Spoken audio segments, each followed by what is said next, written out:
And now to the impeachment inquiry. In another key hearing today as Democrats lay out their evidence against President Trump and Republicans move to counter it. CBS 4's Natalie Brand joins us live from Capitol Hill with the latest. Natalie? Good evening, Elliot Rudabay. We are now in the Q&A portion of this hearing where lawmakers on the Judiciary Committee are getting their chance to ask questions. Today's hearing focuses on the Intelligence Committee's report, so evidence and arguments we've already heard. But because this process could be nearing the final stages, today has been especially heated.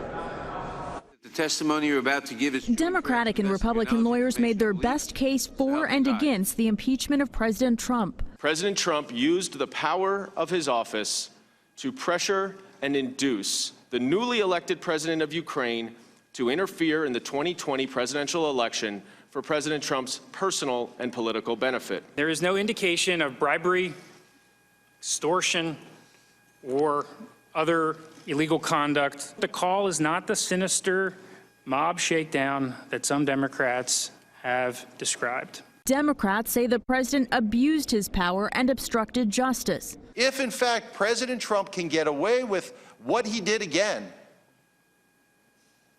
our imagination is the only limit to what President Trump may do next or what a future president may do next.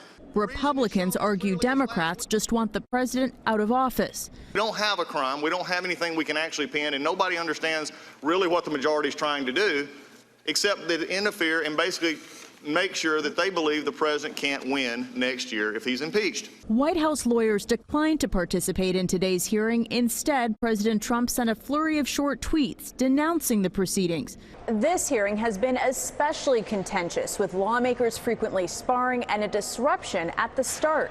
We voted for Donald Trump. A protester supporting the president had to be escorted out of the room. The point of order is he's inappropriate to be up here asking questions. That is not a point of order. He's here in a Republicans repeatedly challenged Chairman Jerry Nadler about how he was conducting the hearing. The committee could finalize articles of impeachment this week. That's Natalie Brand reporting. The full House could vote on impeachment before Christmas. Look for much more on all this tonight on the CBS Evening News with Norah O'Donnell at 6:30 after CBS 4 News at 6.